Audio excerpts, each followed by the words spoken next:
PK52, the Saturday morning meeting. Let's talk today about customer experience. Let me get into a preamble before the customer experience. Let's talk about things we've talked about in the past before. Let's look at the current market and what's happened over the last 3 years. Let me move you back real quick to 2015 and 2016. The industry as a whole, all OEMs, we're selling about 18 million, a little below 18 million new vehicles per year.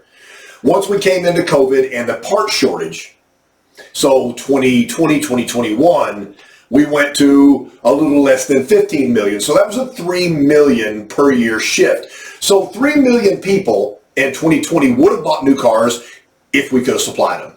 Following year, 2021, the number was about 3 million again. So in a 2-year period of time, two things happened. Either somebody bought pre-owned or certified, or they waited. And to be honest with you, we might need to talk about that, because the numbers of 2022 are out. Instead of a little bit below 15 million, the number for 2022 was 13.9. So over the last 3 years, 3 million short, 3 million short, then 4 million short. So in a 3-year period of time, 10 million people would have bought new cars, but they couldn't because they were not available. I'll be honest with you, if I looked at these numbers, I'm trying to figure out exactly what to say to you guys to let you know where the market's going.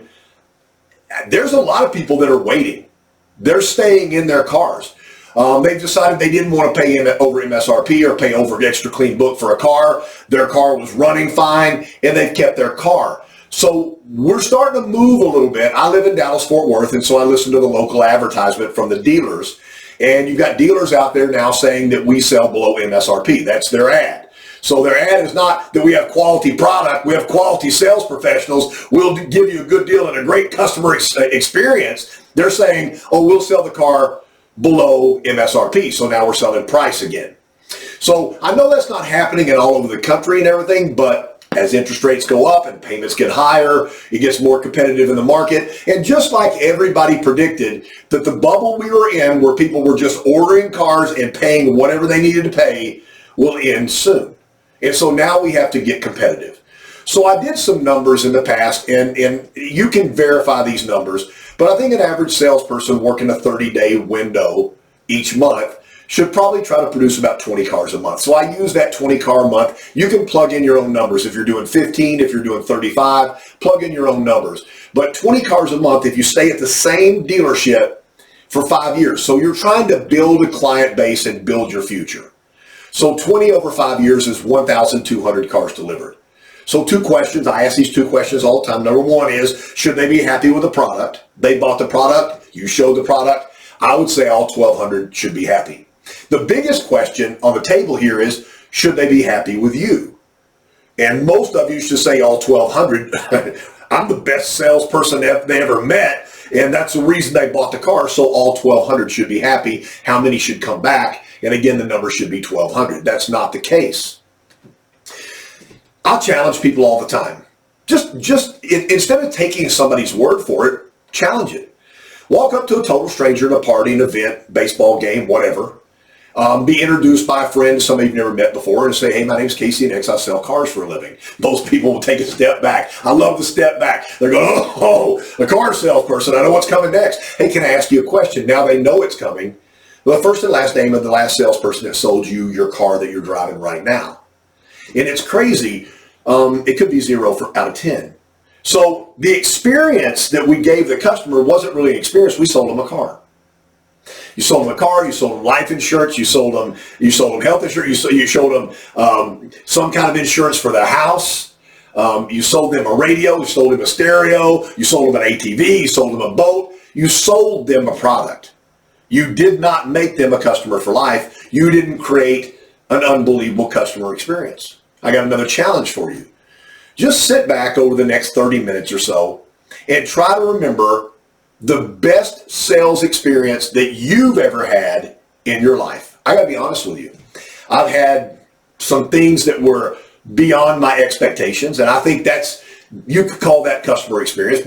They gave me more than I thought I paid for. I've had that happen before. I've had a manager come over to a restaurant and had a conversation. The next thing you know, they're bringing out desserts for everybody at no charge. And that's not a big thing, but not everybody in the restaurant got the desserts or got that extra attention. So that's an elevated customer experience. Did I go back to that restaurant? Of course I did. Did I remember the name of the manager? Of course I did. So little bitty things make a giant impact. Little small things make a giant impact. So when I started selling cars, I wanted to be unique. I went to the cattle auction. I sat out at the cattle auction on the tailgate of a Toyota truck. I had a cooler full of sodas inside the cattle auction. Even way back in the day when I started, they were selling beverages for a can of Coke was, $3. A beverage was $3. That's non-alcoholic. I mean, just a soda. Back then, that was giant money. So I had a cooler full of sodas outside in the parking lot, and I gave them away free. I didn't sell them. I'd say, hey, saw you got out of that Ford. How about a tasty beverage? Come over and talk to me for a second. They walk over and they called me that Toyota guy. There's that Toyota guy. I couldn't even say Toyota. They said Toyota. And I said, yeah, but where's your Ford guy? Where's your Chevy guy? Where's your Dodge guy? Well, they don't need to be here because I'm a Ford man. Daddy was a Ford man. His daddy was a Ford man, And so you break that culture. I'd give them a cap, Toyota cap. They turn it inside out, put it in their coveralls because they didn't want anybody to see they had a cap that said Toyota on it. But it was crazy. If I showed up every single week, then I started to know who they were. And it was back and forth, and we had a good time with each other. I got the worst of it. I promise you, I got the worst of it. But all of a sudden, there was a Toyota in the parking lot. Never been one before. Then another Toyota. Then a couple of 4x4 Toyotas. Then a couple other people. People come over and say, hey, my buddy bought one of these. And I developed a relationship, and I started selling cars. Now, I didn't sell a million cars, but I made those contacts, and those people will never forget me. They didn't show up at the dealership, and I didn't greet them as an up. I created that sell. I used to call my customers up before they came in, and then when Courtney took over and started calling my customers, I really like somebody else to verify my appointments. I'm calling for Mr. Nix. It makes a big deal to me that I'm not just KC, that I have an administrator that calls up for me. I'm calling for Mr. Nix. You got a 1 o'clock appointment tomorrow. He wanted me to find out what beverages you drank in the afternoon, Coke, Diet Coke, Dr. Pepper, whatever, because he'll have that in the cup holder. And it was a big deal back then because we got cup holders. No car's ever had cup holders before. And so, I'd have beverages in the cup holders, but Courtney would call up and ask them, and I would make sure the car was there. She'd also say, who else is coming with you? If I found out their kids were coming, then we'd try to find out their ages, and I would have something for the kids when they showed up. Some kind of Toyota memorabilia or something. It doesn't matter. It didn't have to be anything big. It was just something that was unexpected. And I just find that every generation is the same. It doesn't matter if you go back 5 generations.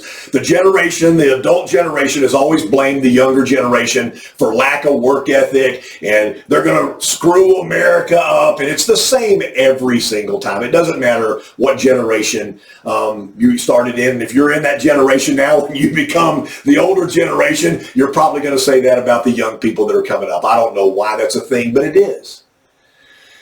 But I look at that as an opportunity. I don't want I'm not selling you something. If I felt like that my sales career was just selling one car at a time, that's not a success model. That's a model to make you want to not stay in the business, because all of a sudden you have a bad month and all you had going for you was how much money you made on each car deal and how many car deals you sold. And that's pretty shallow. That's the swimming pool, the shallow end, when there's no water in there. Because what happens is, if that happens a couple of months in a row, then all of a sudden some of these people that had great promise in the car business, unbelievable people that I've met, got out. It wasn't rewarding enough for them. And I got to be honest with you, I think the reward comes not from how great you become at selling something or representing something. It's how great you become in the eyes of the people that you sold cars to, that customer experience, that customer for life mentality, that long-term relationship. And again, if they can't remember your name 2 or 3 years later as somebody posts them up, they don't know exactly who you are, then that's an issue.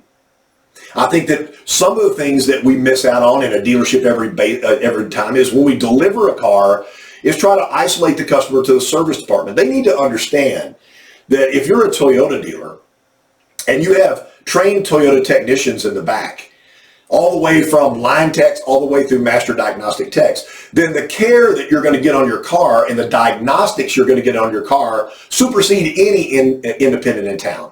Just by the sheer numbers. I've got a line tech working on a car that runs into an issue they can't solve. There's a master diagnostic tech a couple of bays over. They come over, they talk about it, they get it taken care of, and learning happens right there. When you're in a shop where everybody's paid hourly, $11, $12, $13 an hour to change oil, how do you diagnose a hybrid car?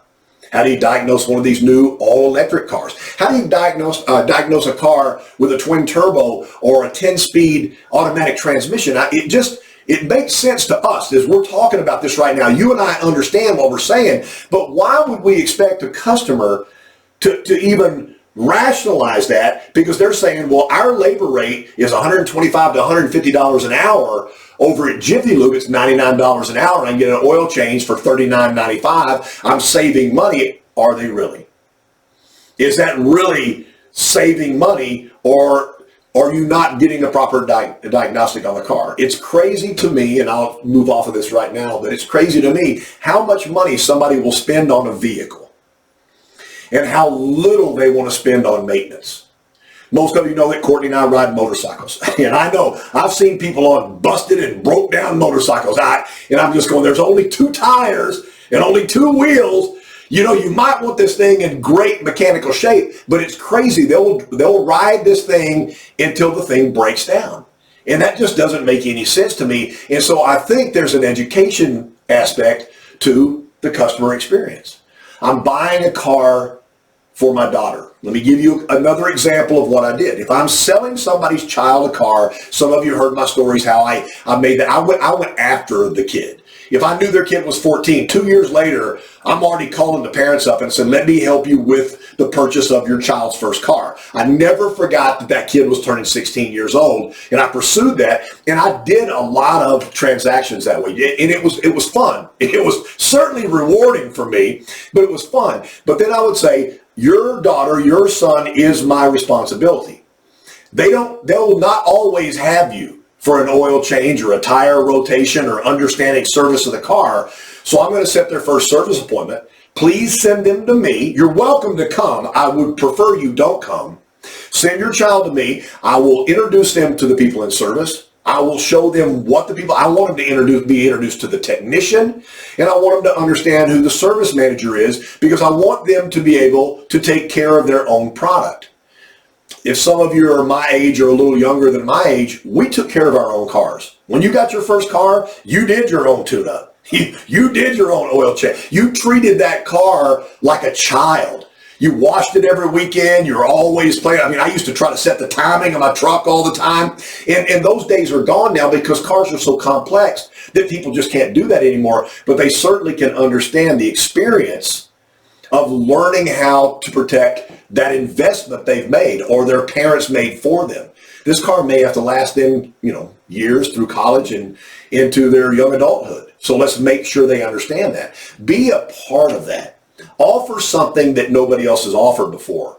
Be that experience that somebody relishes. Let's go back to the 1,200 customers. The majority of people that come in to buy a car don't come alone.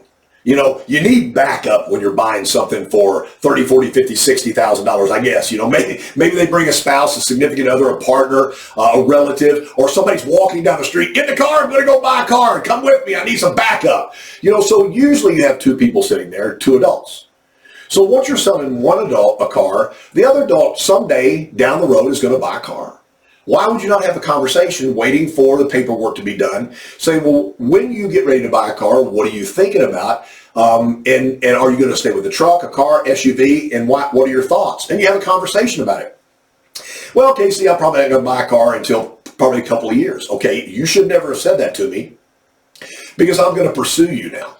You said a couple of years, a year and a half later, you're going to get an email from me or a call from me or a text from me, and I said, listen, you said 2 years. I know I'm a little early, but I definitely want to be a part of your next purchase.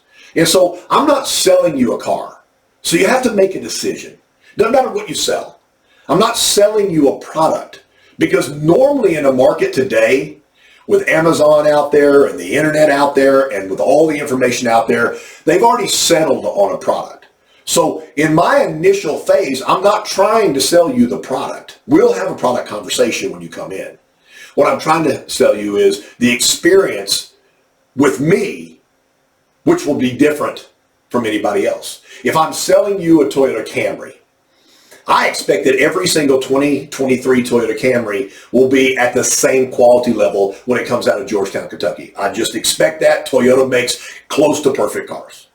And so the only difference in the transaction that we're going to have is the experience you have with me. It's not the car, because anybody can sell a car. And once you buy the car, you can experience the car and you can even teach yourself all the technology of the car. It's the car is done.